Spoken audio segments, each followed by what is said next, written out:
الحمد لله الذي جعل نبينا شاهدا ومبشرا ونذيرا وداعيا إلى الله بإذنه وسراجا منيرا، والصلاة والسلام على النبي حبيبه المصطفى الذي أرسله بالحق والهدى وعلى آله وأصحابه أولي الصدق والصفاء، أما بعد، فأعوذ بالله من الشيطان الرجيم، بسم الله الرحمن الرحيم، ألا إن أولياء الله لا خوف عليهم ولا هم يحزنون الذين آمنوا وكانوا يتقون. صدق الله العلي العظيم وصدق رسوله النبي الأمين المختار الكريم الرؤوف الرحيم. لائق صدر احترام شہزاد عزیز ملت حضرت سید فرید بابا صاحب قبلہ زید شرفہ، حضرت علامہ مولانا مفتی توصیف رضا صاحب قبلہ، حضرت قاری صاحب قبلہ، جملہ عوام اہل سنت، آج کا دن ہمارے لیے نہایت خوشی کا دن ہے کہ اللہ رب العزت نے ہمیں سرکار غوث الاعظم دستگیر رضی اللہ تعالی عنہ و ارضاہ عنہ کی یاد میں یہاں بیٹھنے کی شرکت بخشی ہے۔ رب ذوالجلال میری آپ کی سب کی حاضری اپنے دربار میں قبول فرمائے۔ سرکار غوث الاعظم دستگیر رضی اللہ تعالی عنہ کے حوالے سے ایک خصوصی عنوان پر چند باتیں آپ سے عرض کرنا چاہتا ہوں۔ اس سے قبل جس طریقے سے میں پڑھا ہوں میرے ساتھ مل کر ہدیہ محبت پیش کر لیں۔ الصلاۃ والسلام علیک یا رسول اللہ، الصلاۃ والسلام علیک یا حبیب اللہ، الصلاۃ والسلام علیک یا نبی اللہ، وعلی آلک واصحابک یا نور اللہ، صلی اللہ تعالی علیہ وسلم۔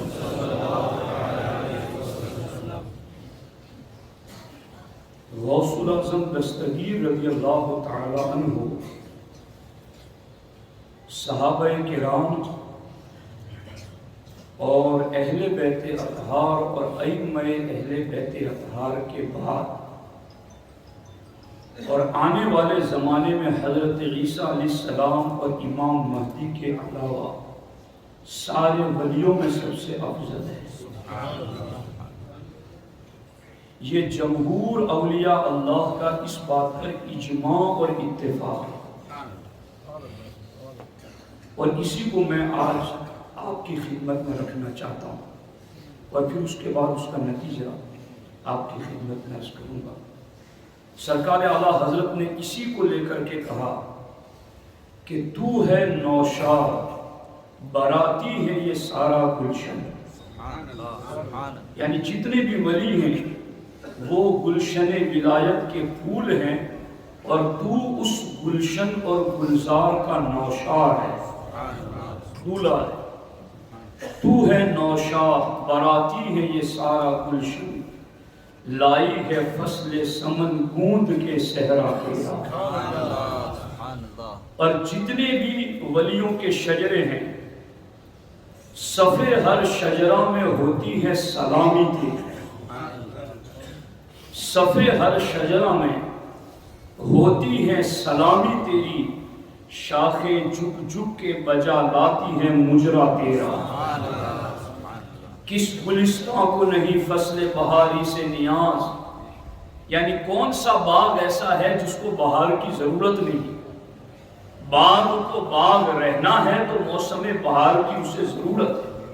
فرماتے ہیں جس طرح باغ کو ہرا بھرا رہنے کے لیے موسم بہار کی ضرورت ہے، ویسے ہی ہر سلسلے کو کامل رہنے کے لیے میرے غوث تیرے فیض کی ضرورت ہے۔ کس گلستان کو نہیں فصل بہاری سے نیام، کون سے سلسلے میں فیض نہ آیا تیرا،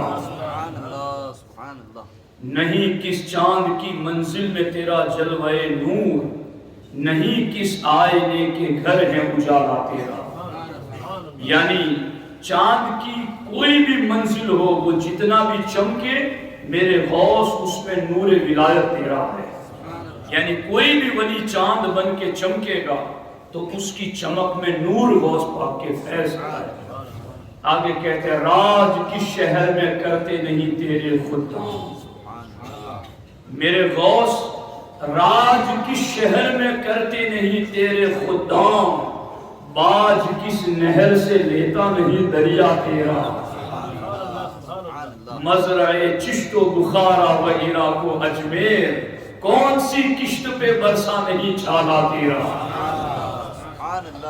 اور محبوب ہیں ہاں پر سبھی یکساں تو نہیں، اور محبوب ہیں ہاں پر سبھی یکساں تو نہیں، یوں تو محبوب ہے ہر چاہنے والا تیرا، یوں تو محبوب ہے ہر چاہنے والا تیرا۔ کوئی سالک ہے یا واصل ہے یا غوث، یعنی کوئی طریقت اور روحانیت کی راہ پر چلتا ہے یا کوئی منزل پر پہنچ چکا ہے، کوئی سالک ہے یا واصل ہے یا غوث، وہ کچھ بھی ہو تیرا سائل ہے یا غوث، وہ کچھ بھی ہے تیرا سائل ہے یا غوث، تیری جاگیر میں ہے شرق تا غرب، پورب سے پچھم تک تیری جاگیر میں ہے شرق تا غرب، قلم روح میں حرم تا حل ہے یا غوث، وہیں سے ابلے ہیں ساتوں سمندر، کیا بات ہے، وہیں سے ابلے ہیں ساتوں سمندر، جو تیری نہر کا ساحل ہے یا غوث، وہیں سے ابلے ہیں ساتوں سمندر۔ یعنی یہ ولایت کی بات ہوئی کہ ولایت کے جتنے بھی جہان آباد ہیں ان کو 7 سمندروں سے بھی تشبیہ دے لو تو ولایت کے 7 سمندر جس جگہ سے نکلے ہیں وہ میرے غوث اعظم کی دہلیز ہے، وہ تیرا ساحل ہے یا غوث۔ بخارا و عراق و چشت و اجمیر، بخارا و عراق و چشت و اجمیر، تیری لو شمع ہر محفل ہے یا غوث، تیری لو شمع ہر محفل ہے یا غوث۔ اور آگے فرماتے ہیں یہ چشتی سہروردی نقش بندی، یہ چشتی نقش بندی سہروردی، ہر ایک تیری طرف آئل ہے یا غوث،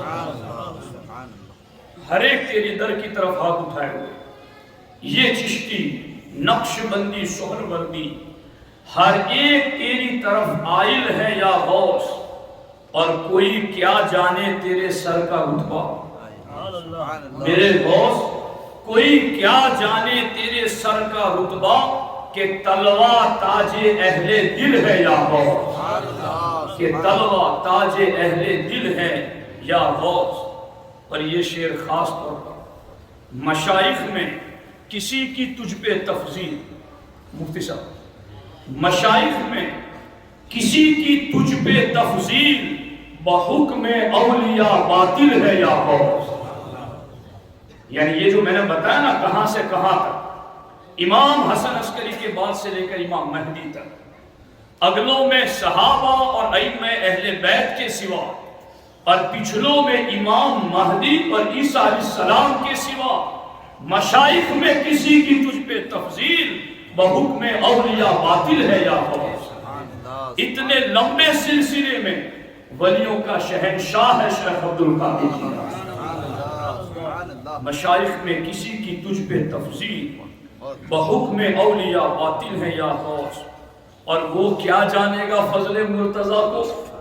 یہ رافضی شیعوں کا رد کہتے ہیں وہ کیا جانے گا فضل مرتضیٰ کو، چونکہ شیعہ لوگ غوث پاک کو سید نہیں مانتے، رافضی غوث پاک کو سید نہیں مانتے، حالانکہ آپ نجیب الطرفین سید ہیں، آپ حسنی حسینی سید ہیں، آپ نجیب الکریمین سید ہیں۔ تو سرکار اعلیٰ حضرت لکھتے ہیں کہ وہ کیا جانے گا فضل مرتضیٰ کو جو تیرے فضل کا جاہل ہے یا غوث، جسے میرے غوث تیرے فضل کا پتہ نہیں ہے وہ فضل مرتضیٰ کو کیا جانے گا، وہ کیا جانے گا فضل مرتضیٰ کو جو تیرے فضل کا جاہل ہے یا غوث۔ دوستان محترم، اس چیز کی طرف آپ بالخصوص توجہ فرمائیں کہ ہمارے نبی حضور سید المرسلین صلی اللہ تعالی علیہ وسلم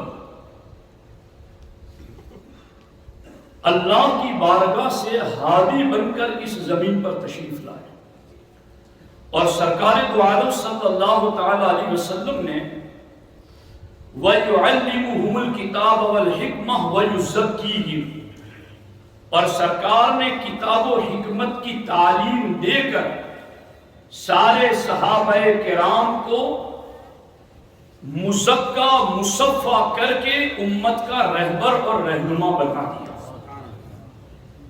مگر بالخصوص اللہ کے رسول علیہ الصلوۃ والسلام نے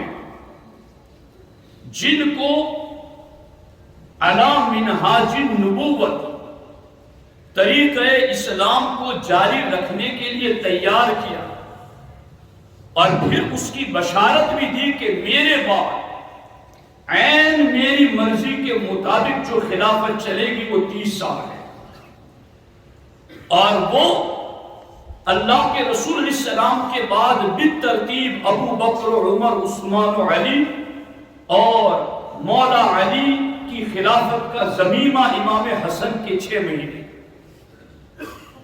یوں اللہ کے رسول صلی اللہ تعالی علیہ وسلم نے 1,20,000 سے زیادہ صحابہ کرام کو امت کا رہبر اور رہنما بنایا، مگر ان میں خلفائے راشدین کو بالخصوص طریقہ نبوت کے مطابق دین کو چلانے کے لیے تیار کیا، اور ان چاروں خلفائے راشدین نے عین اللہ و رسول کی مرضی کے مطابق اپنی خلافت کو سر انجام دیا۔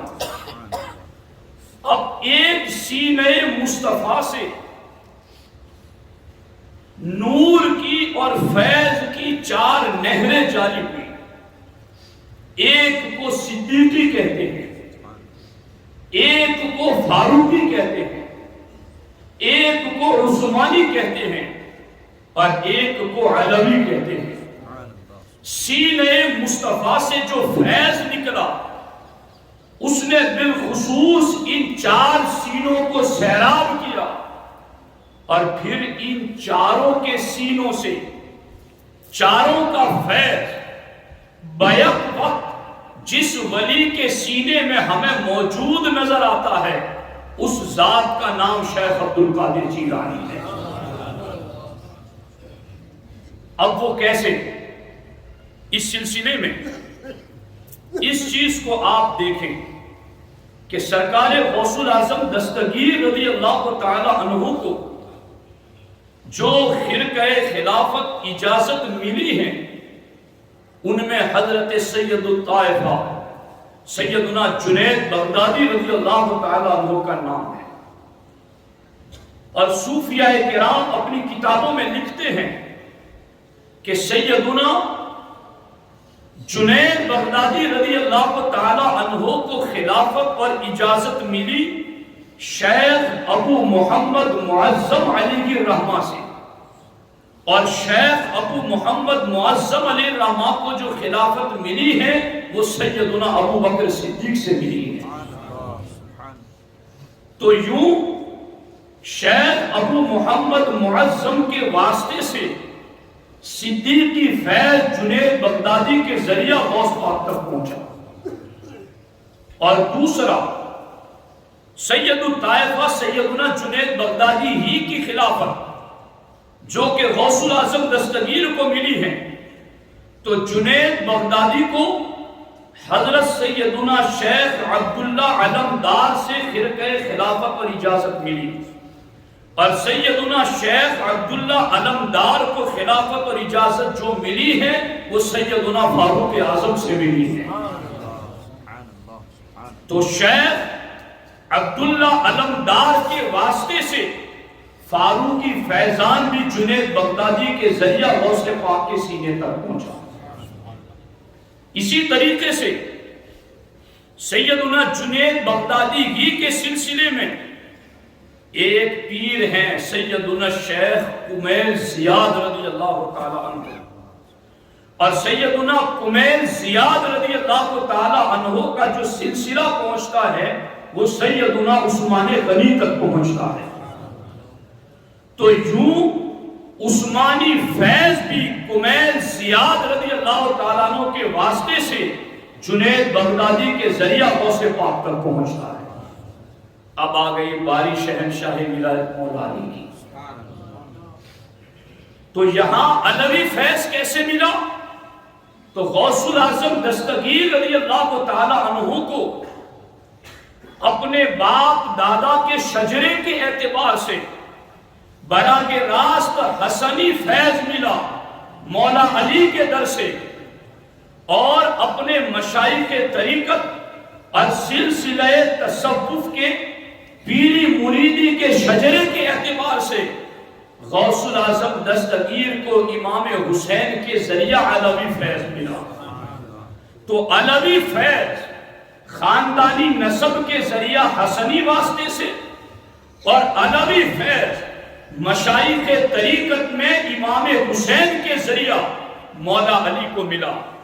تو وہ سینہ مصطفیٰ جو کہ مشکات نبوت ہیں، مثل نوری کمشکات فی المصباح، اور اس نور مصطفیٰ نے صدیق و عمر عثمان و علی رضی اللہ تعالی عنہما کے سینوں کو سیراب کیا، اور پھر ان چاروں نے مل کر کے بیک وقت ولیوں میں جس کے سینے کو سیراب کیا وہ ولیوں کی فہرست میں صرف شیخ عبد القادر جیلانی کی ذات، وہ صرف شیخ عبد القادر جیلانی کی ذات، کہ جہاں آپ کو علوی فیضان بھی ملے گا، جہاں آپ کو عثمانی فیضان بھی ملے گا، جہاں آپ کو فاروقی فیضان بھی ملے گا، اور جہاں آپ کو صدیقی فیضان بھی ملے گا۔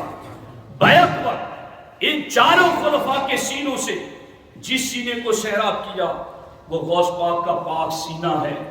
اب دیکھنا یہاں پر توجہ سے بات ہٹنے نہ پائے اور دھیان سے سننا۔ ان چار کے سینوں سے غوث پاک کے سینے میں پہنچا۔ اب دنیا کے اندر بہت سارے سلسلے معرض وجود میں آئے، اور سارے سلسلوں کا کام ہی لوگوں کی رہنمائی کرنا، لوگوں کی اصلاح کرنا، لوگوں کو اللہ رسول کے احکامات بتانا، اور تمام سلسلے ہی ہمارے سروں کے تاج، اور تمام سلسلوں کے مشائخ کے قدموں پر لگنے والی جھوٹیاں ہماری آنکھوں کا ظلم، وہ سب کے سب ہمارے سید و سردار، مگر ان سارے سلسلوں میں خاص شہرت جو ملی وہ چار سلسلوں کو۔ ان میں پہلا سلسلہ قادریہ، دوسرا سلسلہ چشتیہ، تیسرا سلسلہ سہروردیہ، چوتھا سلسلہ نقشبندیہ۔ سلاسل طریقت میں ہر دور میں 20 سلاسل رہے اور قوم کی رہنمائی کرتے رہی، مگر ان سارے سلاسل میں جن سلسلوں کو مقبولیت ملی، جن سلسلوں کو زیادہ خدمت دین کا موقع ملا، وہ یہ چار سلسلے ہیں اور ان چاروں سلسلوں کو بھی فیض پہنچا ہے تو غوث پاک کے سینے سے پہنچا ہے، حضور کے سینے سے، ابو بکر و عمر عثمان و علی کے سینوں میں، اور ان چاروں کے سینوں سے شیخ عبد القادر جیلانی کے سینے تک، اور شیخ عبد القادر جیلانی کے سینے سے تمام طریقت کے مشائخ کے سینوں تک یہ فیض پہنچا۔ اب وہ کیسے پہنچا، میں آپ کو اس کی ترتیب بتا رہا ہوں۔ سب سے پہلا سلسلوں کے اندر عراق میں سب سے زیادہ جس سلسلے نے کام کیا وہ سلسلہ سہروردی اور سلسلہ نقشبندیہ، اور بر صغیر ہند و پاک کی سرزمین پر سب سے بڑا جو کام کیا وہ ہمارے خواجہ سلطان الہند کے سلسلہ چشت نے کیا۔ مگر ان سارے سلسلوں میں غوث پاک کا فیض کیسے پہنچا، تو سب سے پہلی بات جو میں پیش کر رہا ہوں وہ خواجہ بندہ نواز سید محمد گیسو دراز رحمۃ اللہ تعالی علیہ کی کتاب لطائف الخرائف سے۔ بندہ نواز رحمۃ اللہ تعالی علیہ لکھتے ہیں کہ جس وقت سرکار غوث الاعظم دستگیر نے یہ فرمایا کہ قدمی ہادی علی رقبت کل ولی اللہ، کہ میرا یہ قدم ہر ولی کی گردن پر ہے، تو گیسو دراز علیہ الرحمہ فرماتے اس وقت سرکار غریب نواز رضی اللہ تعالیٰ عنہ خراسان کے ایک پہاڑ میں عبادت و ریاضت اور مجاہدہ میں مصروف تھے۔ آپ نے غوث پاک کا فرمان سنا تو آپ نے کہا بد علی عینی و راسی، میرے غوث آپ کا قدم میری گردن پر ہی نہیں، میرے سر پر بھی، میری آنکھوں پر بھی۔ اور پھر سرکار غریب نواز رضی اللہ تعالیٰ عنہ کو 5 مہینے اور 7 دن غوث الاعظم دستگیر رضی اللہ تعالیٰ عنہ کی خدمت میں رہی، اور 5 مہینے 7 دن غوث الاعظم دستگیر کی صحبت میں رہ کر کے ظاہری اور باطنی فیوز و کمالات حاصل کیے۔ اور جب سرکار غریب نواز نے، یہ لطائف الغرائب میں موجود ہے کہ جب غوث پاک کے فرمان پر اپنا سر جھکا دیا تو غوث پاک نے وہاں محفل میں کہا سید غیاث الدین حسن کے بیٹے معین الدین حسن نے میرے حکم پر گردن جھکانے میں جلدی کی تو ہم نے انہیں ہند کی ولایت عطا کر دی، ہم نے انہیں ہند کی سلطنت عطا کر دی۔ یہ دیکھو کہ غوث پاک کا فیضان غریب نواز تک کس طریقے سے پہنچ رہا ہے کہ غریب نواز قدم بھی لے رکھیں گے سر پر، آنکھوں پر بھی، گردن پر بھی، اور 5 مہینے غوث پاک کی خدمت میں رہ کر کے آپ طریقت اور تصوف اور روحانیت کی منزلیں طے کرتے رہے۔ اس سے پتا چلا کہ سلسلے چشتیہ میں بھی فیض پہنچا ہے تو غوث الاعظم دستگیر کا پہنچا ہے۔ ان کے بعد سیدنا شیخ شہاب الدین سہروردی علیہ کی رحمہ، سلسلے سہرورد کے امام اور شیخ طریقت، آپ کے ماموں سید نجیب الدین عبد القاہر سہروردی علیہ کی رحمہ شیخ شہاب الدین کو لے کر غوث پاک کی مجلس میں آئے، اور شیخ شہاب الدین سہروردی علیہ رحمہ اس وقت لگ بھگ 15 سال کی عمر ہوگی ان کی، اور ان کو فلسفہ اور علم کلام کی کتابیں پڑھنے کا شوق زیادہ تھا، اور انہوں نے فلسفے کی کئی کتابیں زبانی حفظ بھی کر لی تھی۔ جب وہ غوث پاک کی محفل میں گئے تو ان کے چچا نجیب الدین عبد القاہر سہروردی علیہ رحمہ نے غوث پاک سے کہا حضور یہ میرا بھتیجا ہے جو علم کلام اور فلسفہ کی کتابیں بہت پڑھتا ہے اور اسی میں توجہ دیتا ہے، آپ اس کے لیے کچھ توجہ کر دیں۔ تو غوث پاک نے شہاب الدین عمر سہروردی کو قریب بلایا اور بلا کر اپنا ہاتھ ان کے سینے پر یوں پھیر دیا۔ جب ہاتھ پھیر دیا تو پھر غوث پاک نے کہا بتاؤ علم کلام اور فلسفے کی کتنی کتابیں یاد ہیں؟ کہا حضور یہ تو سب غائب ہو گئے۔ مجھے تو کچھ یاد نہیں ہے۔ اعلیٰ حضرت نے کہا نا کہ میری تقدیر بری ہو تو بھلی کرنے کے ہے، محو اس بات کے دفتر پہ ہے کروڑا تیرا۔ میرے غوث تقدیر میں لکھے ہوئے کو لکھا رکھنا اور مٹا دینا اللہ نے آپ کی طاقت میں رکھا ہے۔ یوں ہاتھ رکھ کر کے پھیر دیا تو جس طرح بلیک بورڈ پر لکھا ہوا ہم پوچھ دیتے ہیں نا، یوں پوچھ دیا۔ سب غائب، تڑپ گئے کہ حضور یہ سارا کچھ چلا گیا۔ کا فکر نہ کرو، کچھ لکھنا ہوتا ہے تو پہلے صفائی کی جاتی ہے، اور دوسری مرتبہ ہاتھ رکھ کر کے پھیرا تو علم لدنی کے سمندر اونڈے ہوئی۔ علم لدنی کے سمندر اونڈے دی، اور انہیں سہروردی سلسلے میں یوں غوث پاک کا فیض پہنچا کہ جو سہروردی سلسلے کے بانی ہیں انہی کو غوث پاک سے فیض ملا۔ اور اب آگے دیکھیں، سرکار غریب نواز جب 5 مہینے 7 دن رہے نا غوث پاک کی خدمت میں، تو غوث پاک سے کہا کہ حضور آپ خدمت دین کے لیے مجھے عراق دے دیں، میں عراق میں دین کی خدمت کروں گا۔ تو غوث پاک نے کہا عراق تو میں شہاب الدین عمر سہروردی کو دے چکا ہوں، اور تمہیں میں ہند کی ولایت دیتا ہوں۔ تو کیا پتا چلا کہ ہند کی ولایت بھی اور عراق کی ولایت بھی سرکار غریب نواز کو بھی اور شہاب الدین عمر سہروردی کو بھی ملی ہے تو در غوث الاعظم دستگیر سے ملی ہے۔ اور پھر آگے سیدنا خواجہ نقشبند علیہ الرحمہ، سیدنا بہاؤالدین نقشبند علیہ الرحمہ، ان کا معاملہ یہ ہے کہ حضرت سیدنا بہاؤالدین نقشبند علیہ الرحمہ کے بارے میں، چونکہ سیدنا بہاؤالدین نقشبند علیہ الرحمہ غوث پاک کے زمانے میں پیدا نہیں ہوئے تھے، تو ایک مرتبہ غوث پاک رضی اللہ تعالیٰ نے ایک بلند جگہ پر کھڑے ہوئے اور بخارا کی طرف غوث پاک نے نظر فرمائی، اور اس کے بعد غوث پاک نے فرمایا کہ میرے بعد 157 سال گزر جائیں گے تو بخارا میں ایک مرد محمد پیدا ہوگا جس کا مشرب قلندری ہوگا، وہ میدان وجود میں خوش و خرم ہوگا، بہاؤالدین نقشبند اس کا نام اور لقب ہوگا، وہ پیدا تو 157 سال بعد ہوگا، مگر گواہ ہو جاؤ ان کا حصہ میں ابھی سے عطا کر دیتا ہوں۔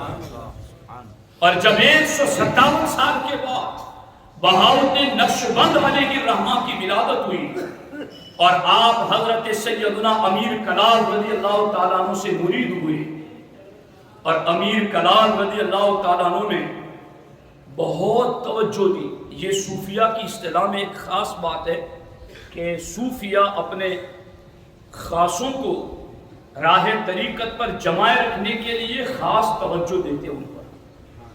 تو ان کے پیر سیدنا امیر کلال علیہ الرحمہ نے بہت توجہ دی بہاؤالدین نقشبند علیہ الرحمہ پر، کس لیے؟ تاکہ اس میں ذات اللہ ان کے دل پر نقش ہو جائے، اللہ کا نام ان کے دل پر نقش ہو جائے۔ اس کے لیے ان کے پیر سیدنا امیر کلال علیہ الرحمہ نے خوب کوششیں کی، مگر کوششوں کے باوجود بھی آئینہ دل پر اس میں ذات اللہ نقش نہیں ہو رہا تھا۔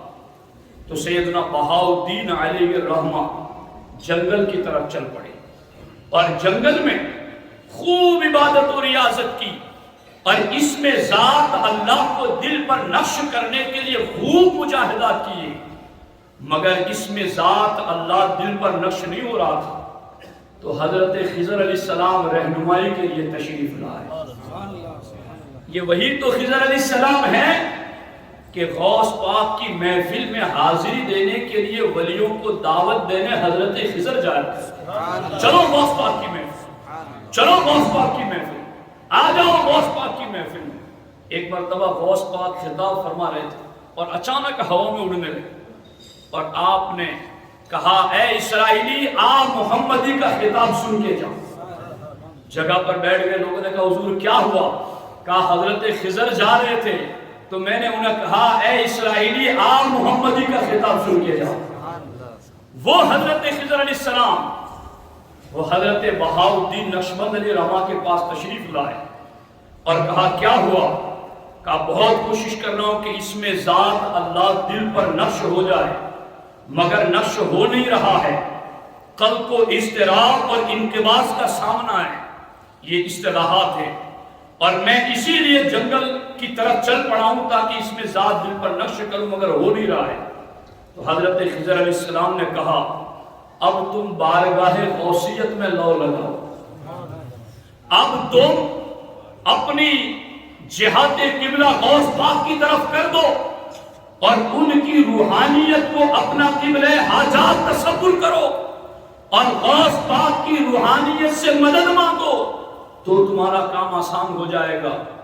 بہاؤالدین علیہ الرحمہ نے جب یہ سنا تو انہوں نے سرکار غوث پاک کی بارگاہ میں لو لگائی، مدد مانگی، حضور کرم کر دیں، آپ ولیوں کے شہنشاہ ہیں.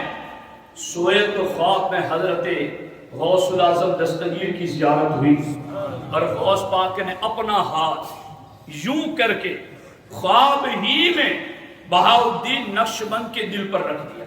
اب یوں آپ دیکھیں گے تو یہ اللہ نظر آئے گا. یوں آپ نے خواب کے عالم میں غوث پاک نے یوں ہاتھ کر کے حضرت سیدنا بہاؤالدین کے دل کی طرف یوں رکھ دیا. بہاؤالدین علیہ رحمہ فرماتے ہیں غوث پاک نے اس میں ذات کا نقش بنا کر کے یوں میرے دل کی طرف کیا تو وہ نقش میرے دل میں ایسا بند ہو گیا کہ میں نقش بندی ہی ہو گیا. وہ نقش میرے دل میں یوں گھر کر گیا اور بند ہو گیا کہ میں نقش بند ہو گیا. چونکہ نقش میرے دل میں غوث پاک نے بند کیا. تو اب غور کرو نقش بندی سلسلے میں بھی یوں فیض پہنچا ہے تو غوث العظم دستگیر کا پہنچا ہے. سیدنا شیخ احمد کبیر رفاعی علیہ الرحمہ محفل میں بیٹھ کر کے غوث پاک کے قدم کا ذکر کر رہے تھے کہ غوث پاک کا قدم میری گردن پر ہے. تو ایک مرید نے کہا کہ حضور آپ ان کا قدم اپنی گردن پر لے رہے، آپ اتنے بڑے ولی ہیں. جلال میں دیکھا تو وہ تڑپنے لگا اور اس کے بعد کہا تجھے پتہ نہیں کہ شیخ عبد القادر جیلانی کون ذات ہے؟ یہ ولیوں کا وہ شہنشاہ ہے جس کے دائیں بھی معرفت کا سمندر ہے اور بائیں بھی معرفت کا سمندر ہے. وہ جسے چاہتا ہے چلو بھر کے پلا دیتا ہے اور جس کو پلاتا ہے اسے ولی بنا دیتا ہے. نعرہ تکبیر، اللہ اکبر، نعرہ رسالت، یا رسول اللہ، حسن غوث اعظم زندہ. آپ غور کریں. اب میں اپنے نتیجے کی طرف آ گیا. چشتی ہو، نقش بندی ہو، سہروردی ہو، رفاعی ہو، یہ سارے ہمارے آقا یعنی نعمت ہیں. یہ سارے ہمارے سروں کے تاج ہیں. یہ سارے سلسلے رہبری، رہنمائی اور مرشدی کے لیے ہیں. ان سلاسل کے بزرگوں ہی نہیں، ان کی شاخوں کے ولیوں کے بھی جوتوں کی قدم ہماری آنکھوں کا سرما گئے. مگر خدا کی عزت کی قسم ان سارے سلسلوں کو کمال کا فیض ملا ہے تو غوث العظم دستگیر کی دہلیز سے ملا ہے. اگر کوئی چشتی گئے تو وہ ضرور چشتی گئے مگر چشتی ہونے کے ساتھ ساتھ وہ قادری بھی ہے. اگر کوئی نقش بندی ہے تو ضرور نقش بندی گئے مگر نقش بندی ہونے کے ساتھ ساتھ وہ قادری بھی گئے. اگر کوئی رفاعی ہے تو وہ ضرور رفاعی گئے مگر رفاعی ہونے کے ساتھ ساتھ وہ قادری بھی گئے. اگر کوئی سہروردی گئے تو ضرور سہروردی گئے مگر سہروردی ہونے کے ساتھ ساتھ وہ قادری بھی گئے. وہ چشتی چشتی نہیں جو قادری نہیں گئے، وہ سہروردی نہیں جو قادری نہیں گئے، وہ نقش بندی نہیں جو قادری نہیں گئے، وہ رفاعی نہیں جو قادری نہیں گئے. اس لیے کہ ان سلسلے کے شہنشاہوں کو فیض ملا ہے تو غوث پاک کی دہلیز سے ملا ہے. سبحان اللہ، سبحان اللہ. یہ باتیں میں کیوں کر رہا ہوں؟ بلا مقصد نہیں کر رہا ہوں. چونکہ آج آپ نظر دوڑائے عالم اہل سنت کی طرف. میں بدعقیدوں کی بات نہیں کر رہا ہوں، میں خوارج اور روافض کی بات نہیں کر رہا ہوں، میں اہل سنت و جماعت نام لیواؤں کی بات کر رہا ہوں کہ اگر کوئی یہ کہتا ہے کہ میں چشتی ہوں تو نہیں، میں تو اس بات پر عمل کروں گا اور میں یہ عقیدہ نہیں مانوں گا. کوئی کسی سلسلے سے ہے تو وہ یہ کہنے لگے کہ میں چونکہ اس سلسلے سے ہوں اس لیے میں یہ بات نہیں مانوں گا. میں یہ کہتا ہوں جس طرح سے ایک مجتہد ہوتا ہے، دھیان سے سنو اس بات، جس طرح سے ایک مجتہد ہوتا ہے کہ مجتہد کا حکم ہر سلسلے پر حاوی ہے، ہر سلسلے کے شیخ طریقت پر مجتہد کا حکم حاوی ہے، ہر سلسلے کا پیر اور ہر سلسلے کا شیخ کسی نہ کسی مجتہد مطلق کا مقلد ضرور رہا ہے. جس طرح سے ایک مجتہد کا حکم ہر سلسلے پر حاوی ہے، یوں ہی غوث پاک کی تعلیمات ہر سلسلے پر حاوی ہے. غوث پاک کا حکم ہر سلسلے پر حاوی ہے، اور کوئی جرأت نہ کرے اس بات کی کہ میں نہیں مانتا غوث پاک کو. خدا کی قسم، شیخ صنعان جب غوث پاک نے کہا تھا کہ میرا یہ قدم ہر ولی کی گردن پر ہے، تو چونکہ وہ بھی بہت بڑے ولی تھے، وہ پہچان نہ سکے ابتدا میں کہ شیخ عبد القادر جیلانی کون ہے. انہوں نے کہا میری گردن پر نہیں ان کا قدم. جیسے کہ انہوں نے کہا ولایت سلب کر لی گئی، ولایت چھین لی گئی، مرتبے واپس کر لیے گئے، تڑپنے لگے. ان کے ایک مرید نے غوث پاک کی خدمت میں معافی مانگی، حضور آپ حال واپس کر دیں. وہ معافی چاہتے ہیں. غوث پاک نے کہا آج کے بعد میرے ساتھ الجھنا لگی، جو میری طرف یوں نسبت کرے گا میں کھلی تلوار ہوں. غوث پاک کہتے گئے میرے گھوڑے بغیر زین کے ہر وقت تیار رہتے گئے. انی عزوم قاتل عند القتال، ہر وقت میری تلوار بے نیام رہتی ہے. آج کے بعد میری طرف غلط نسبت نہ کرنا. جاؤ معافی مانگی ہے تو میں تمہارا حال پھر سے تمہیں لوٹا دوں گا. آج کے دور میں خارجیت اور رافضیت یہ دونوں فرقے اہل سنت و جماعت پر حملہ آور ہیں. ایک طرف خارجی لوگ توحید کا ڈراوا دے کر، شرک کا ڈراوا دے کر کے کہ تم نے ولی کو مدد کے لیے پکارا مشرک ہو جاؤ گے، تم ولی کے مزار پر گئے تو مشرک ہو جاؤ گے، ولی کے مزار کی زیارت کے ارادے سے سفر کیا تو تم نے حرام کیا، ولی کو وسیلہ بنایا تو مشرک ہو جاؤ گے، ولی کو سفارشی مانا تو مشرک ہو جاؤ گے. شرک کا ڈراوا دے کر کے خارجی آج اہل سنت کو گمراہ کرنا چاہتا ہے. مگر وہ قاری صاحب نے ابھی شعر پڑھا تھا کہ غوث پاک ہمارا سہارا ہے، غوث پاک ہماری امیدوں کا مرکز ہے، اور غوث پاک ہے تو ہمیں کوئی خطرہ نہیں ہے، اس لیے کہ ہماری پشت پر غوث پاک کا قدم ہے، ہمارے کندھوں پر غوث پاک کا قدم ہے، ہمارے سروں اور آنکھوں پر غوث پاک کا قدم ہے. اس لیے کہ سنی کو سنی بن کر کیسے رہنا ہے وہ غوث پاک اپنی کتابوں میں لکھ کے بتا کر کے گئے ہیں. کوئی خارجی یہ کہتا ہے کہ ان باتوں سے شرک ہو جائے گا مزاروں پر جانے سے یا ولیوں کی مدد مانگنے سے، تو غوث پاک تو خود کہہ کر گئے جس کی مصیبت ٹلتی نہ ہو وہ میرے نام کے وسیلے سے دعا کرے ٹل جائے. غوث پاک تو کل میں نے سنائی وہ بات کہ غوث پاک نے سمندر کے بیچ میں تخت سلیمانی کے مصر پر نماز ادا کر کے روحانی جین اور رجال الغیب کی امامت کر کے غوث پاک نے یہ دعا کی اللہم انی اسألک بحق محمد حبیبی کا خیر خلقی کا اللہ تقبض روح مرید اور مرید کو اللہ بالتوبہ. غوث پاک نے کہا میرے اللہ میں تیری بارگاہ میں تیری سب سے افضل اور سب سے پیاری مخلوق مصطفیٰ کریم کے وسیلے سے میں دعا کرتا ہوں کہ میرے کسی مرید کو بغیر توبہ کے موت نہ دینا. یہ غوث پاک تو وسیلے کے حوالے سے، ولیوں کے مزار پر جانے کے حوالے سے شیخ علی بن ہیتی کہتے ہیں کہ میں اور شیخ بقا بن بدو ہم دونوں امام احمد بن حنبل کے مزار پر غوث پاک کے ساتھ چلے، اور ہم نے کیا دیکھا کہ شیخ عبد القادر جیلانی مزار میں داخل ہوئے تو امام احمد ابن حنبل مزار سے باہر آ گئے اور باہر آ کر کے غوث پاک کو سینے سے لگایا اور سینے سے لگا کر کہا میں طریقت میں بھی تمہارا محتاج ہوں، شریعت میں بھی تمہارا محتاج ہوں، معرفت میں بھی میں تمہارا محتاج ہوں۔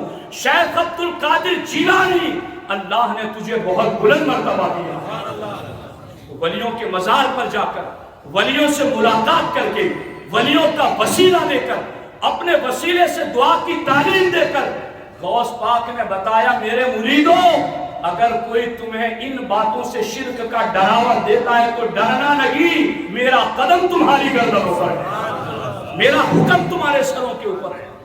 ایک طرف تو یہ خارجیت ہے اور دوسری طرف رافضیت، اس کے جراثیم آج بڑی تیزی کے ساتھ پنپ رہے ہیں اور معاذ اللہ رب العالمین اہل بیت اطہار کی محبت کا غلط پروپیگنڈا کر کے رافضی اہل سنت کو گمراہ کرنا چاہتے گئے۔ بلا شبہ بلا شبہ بلا شبہ بالیقین بالیقین بالیقین اہل بیت اطہار قرآن کے ساتھی ہیں، اہل بیت اطہار نبی کے گھر والے ہیں، اہل بیت اطہار ہماری آنکھوں کا سرما ہے، ہمارے سروں کا تاج ہے۔ جو ان سے بغض رکھتا ہے وہ دوزخی لعنتی جہنمی ہے۔ اہل بیت سے سچا پیار کوئی کر سکتا ہے تو صرف سنی ہی کر سکتا ہے، اس لیے کہ سنی شریعت کے دائرے میں پیار کرتا ہے، سنی شریعت کے شرائط کے مطابق پیار کرتا ہے۔ لیکن اب رافضیوں نے کئی خانقاہوں کو یا کئی لوگوں کو اس طرح سے اپنے جھانسے میں لے لیا ہے کہ باضابطہ وہاں سے یہ باتیں ہو رہی ہیں کہ فلاں صحابی کو ہم نہیں مانتے، ہم ابو بکر صدیق کو امت میں افضل نہیں مانتے، ہم معاذ اللہ ماں عائشہ صدیقہ کو وہ مانتے نہیں اور ان پر الزامات لگاتے اور دلیلیں کیا دیتے؟ عائشہ صدیقہ کو اس لیے نہیں مانتے مولا علی کی محبت میں، ہم ابو بکر صدیق کو افضل اس لیے نہیں مانتے مولا علی کی محبت میں، ہم امیر معاویہ رضی اللہ تعالیٰ عنہ کو اس لیے نہیں مانتے مولا علی کی محبت میں۔ تو یاد رکھنا غوث پاک کی تعلیمات ہمارے سروں پر موجود ہیں، غوث پاک کا سایہ ہمارے سروں پر موجود ہے اور غوث پاک نے ہمیں یہ سکھایا ہے کہ جس طریقے سے مولا علی ولیوں کے شہنشاہ ہیں اسی طرح سے ابو بکر صدیق پوری امت میں سب سے افضل ہے۔ جس طرح اور یہ اصول الدین غوث پاک کی کتاب کا حوالہ دے رہا ہوں، غوث پاک نے لکھا اپنی کتاب میں سیدہ طیبہ طاہرہ خاتون جنت سیدہ فاطمہ الزہرا رضی اللہ تعالی عنہا خیر نساء العالمین ہے، پوری دنیا کی عورتوں میں سب سے افضل ہے۔ غوث پاک نے اس لکھنے سے پہلے یہ لکھا کہ عائشہ صدیقہ بھی پوری دنیا کی عورتوں میں سب سے افضل عورت ہے۔ تو اگر کوئی رافضی معاذ اللہ رب العالمین اہل بیت اطہار کی محبت کا غلط پروپیگنڈا کر کے سنیوں کو یہ سکھانا چاہتا ہے کہ سنی اہل بیت سے پیار نہیں کرتے، یہ جھوٹا ہے۔ جس طریقے سے خارجی شرک کا ڈراوا دے کر کے سنیوں کو کہتا ہے کہ سنی توحید پرست نہیں ہے، یاد رکھنا سچا توحید پرست بھی سنی ہی گئے اور سچا محب اہل بیت بھی سنی ہی گئے، اور یہ تعلیمات ہمیں غوث پاک نے دی ہیں۔ اب سننا یہ بات، بس آخری دو جملے، یہ تعلیمات اب چونکہ غوث پاک کا قدم ہر ایک کے سر پر ہے نا، تو جس کی گردن پر ہے قدم وہ غوث پاک کی یہ تعلیمات مانے، اور جو یہ کہتا ہے میری گردن پر نہیں قدم وہ شیخ سنان کا واقعہ پڑھ لے۔ کیوں نہیں تیری گردن پر؟ اگر ولایت سے اور ایمان سے تعلق رکھنا چاہتا ہے تو یہ بول کیسے سکتا ہے کہ میں غوث پاک کا قدم نہیں اٹھاتا؟ اور قدم اٹھانے کا مطلب ہی یہی ہے کہ غوث پاک کے طریقے پر عمل کیا جائے، تعلیمات پر عمل کیا جائے۔ باتیں میرے پاس اس ٹاپک پر بہت زیادہ ہے مگر وقت کافی ہو چکا ہے، اس لیے میں اسی پر گفتگو ختم کرتا ہوں۔ اس ٹاپک کو انشاءاللہ پھر کبھی ہم تفصیل کے ساتھ اور بیان کریں گے۔ اللہ رب العزت کی بارگاہ میں دعا ہے رب ذوالجلال سرکار غوث پاک کے خصوصی فیضان سے ہم سب کو مالا مال فرمائے۔ السلام علیکم ورحمۃ اللہ۔ اور یہ چیز ایک میں نے علاء شبیر پٹیل صاحب سے پوچھا کہ یہ سرکار غوث پاک کے منہ مبارکہ آپ کو کہاں سے ملی، اس کی کیا تاریخ ہے؟